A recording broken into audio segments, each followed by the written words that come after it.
Começa agora o novo Gabinete de Guerra das Manhãs 360. Eu sou a Maria João Simões e esta manhã contamos com a análise de José Filipe Pinto, politólogo e especialista em movimentos extremistas. Bom dia, professor. Muito obrigada por estar connosco. Muito bom dia, Maria João. Bom dia, senhores ouvintes. Muito bom dia.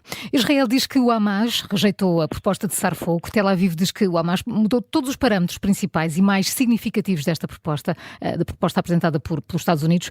Professor, algum dia vamos ver um acordo selado entre Israel e Hamas? É muito difícil, Maria João, mas para contextualizar a nossa análise, temos de reconhecer que neste mundo de múltiplas ordens, os Estados Unidos, enquanto potência liderante da ordem liberal, a que Portugal também pertence, estão altamente preocupados e essa preocupação está a estender-se aos seus aliados.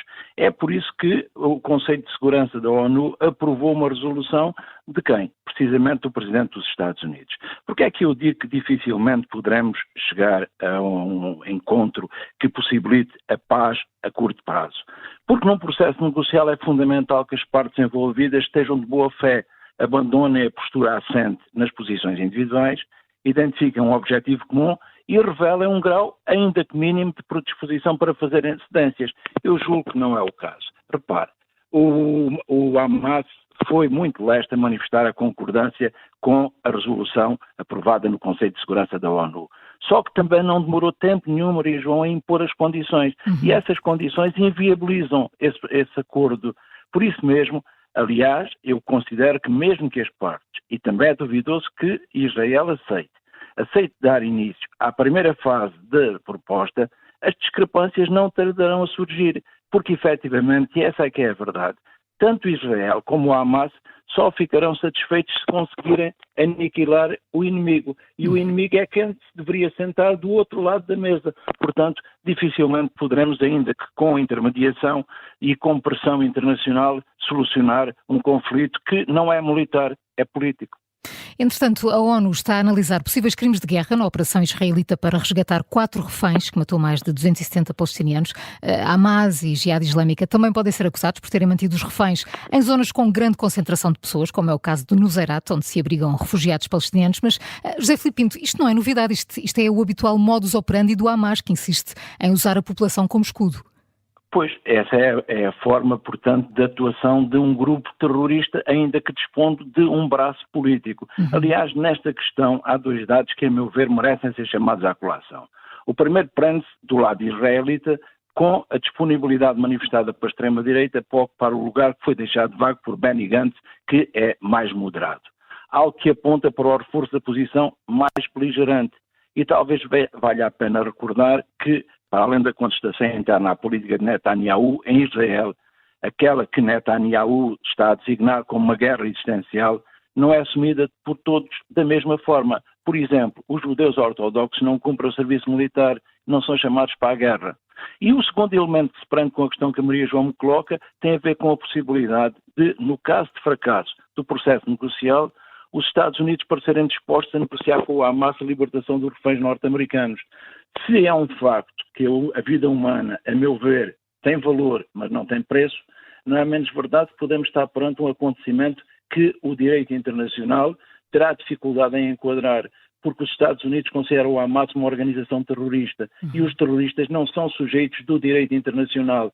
O direito internacional já tipificou 4 tipos de guerra, é evidente, 4 tipos de crimes internacionais. O crime de guerra é um desses crimes e o genocídio é um segundo desses crimes, dos 4.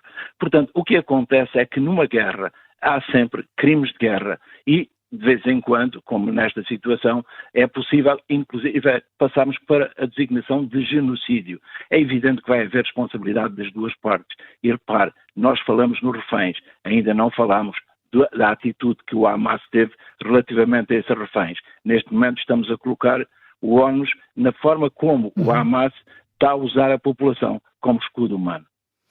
Sobre a guerra na Ucrânia, a notícia do batalhão Azov poder voltar a usar armas dos Estados Unidos, professor José Filipe Pinto, que impacto terá esta decisão no conflito? Estamos a falar de uma brigada muito eficaz quanto a resultados no campo de batalha.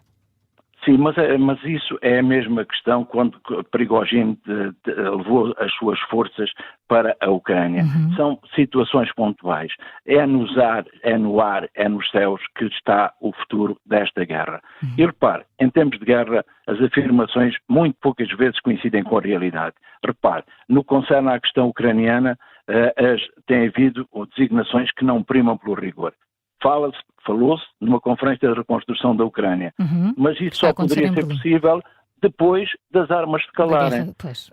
Evidente. O mesmo se passa com a Conferência de Paz a realizar no próximo fim de semana, que não senta à mesma mesa as duas partes. Eu digo que falar de uma conferência de reconstrução parece excessivo. Por enquanto o processo só pode ser visto como improvisório. E improvisório porquê? Porque essa é a aglutinação das palavras improvisado e provisório, por muito que a Ucrânia precise de reparar as suas infraestruturas.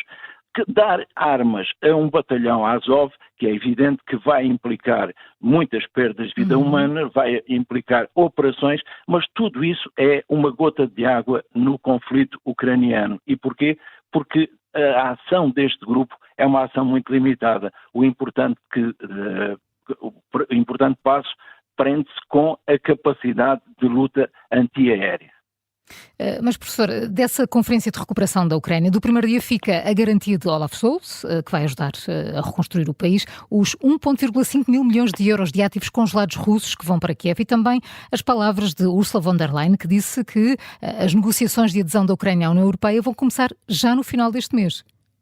Exatamente, mas Maria João, não podemos esquecer que o diretor da Agência de Reconstrução da Ucrânia não esteve presente nessa reunião, o que é algo inusitado. E porque é que não esteve presente? Foi desconvidado pelo seu próprio primeiro-ministro. E porquê? Demitiu-se porque sentiu que não tinha o apoio do governo central para levar a bom porto a sua missão. De facto, Zelensky recebeu, a meu ver, 3 boas notícias nesta reunião. Primeiro, como disse, que as negociações para a adesão da Ucrânia à União Europeia iriam começar. Segundo, também como disse, que poderia utilizar os juros de ativos russos que estão retidos, sendo que a parte de leão, 90%, será destinada à defesa. Repare, Zelensky tinha afirmado que pretendia angariar milhares de milhões de euros para produção militar e energia durante esta conferência. Foi por isso que Scholz convidou empresas privadas para a conferência e assinou a iniciativa privada com o futuro potencial da Ucrânia em setores como as energias renováveis e os produtos farmacêuticos. Só que todos nós sabemos que o capital não tem rosto e é muito cauteloso nos investimentos. Qual é o terceiro aspecto que Zelensky leva de positivo? A certeza de que a Alemanha continuará a enviar mais sistemas de defesa aérea, mísseis, munições, para reforçar as defesas de Kiev. E aí sim, Maria João, é por aí que passa o futuro do conflito. Só que também houve aspectos pouco conseguidos, designadamente o boicote dos deputados populistas, culturais ou identitários e socioeconómicos, e eles representam os dois polos opostos do espectro partidário alemão, ao discurso de um presidente que usa camuflado. Vamos ver se os resultados das recentes eleições para o Parlamento Europeu não se virão a revelar a muito curto prazo uma ameaça para a unidade europeia no que concerne ao apoio à Ucrânia. Eu tenho sérias dúvidas que tal não venha a acontecer.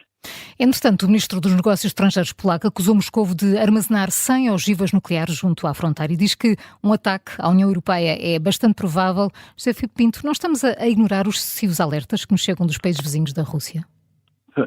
Nós não estamos a ignorá-los, Maria João. Não sei se temos forma de os contornar. Repare, a Rússia iniciou a segunda fase de manobras com forças nucleares táticas. A Polónia instalou uma zona tampão na fronteira com a Bielorrússia. Estes dados são ambos preocupantes, porque trazem à memória o quê? A Europa sangrenta, aquela que provocou 2 guerras mundiais. Mundiais pelos efeitos, mas europeias pelas motivações. Para que conste, depois de saudar a queda do Muro de Berlim, que nós vimos, a memória, Zelensky recuperou essa memória no Bundestag, a Europa, mais exatamente a União Europeia, que saudou essa queda do Muro de Berlim, já tinha construído, em 2017, 15 muros, com mais de 1.000 quilómetros de extensão. É um valor em constante atualização, como prova agora a posição da Polónia. E repare, quem constrói muros desperdiça os materiais que são necessários para construir pontes. Portanto, a situação é muito preocupante e a Europa e o mundo precisam de estadistas, sendo que no mundo de múltiplas ordens, esses estadistas falam apenas para a respectiva ordem. Professor José Filipe Pinto, muito obrigada pela sua análise. Um bom dia para si. Eu é que agradeço, Maria Muito obrigada. João. Bom dia.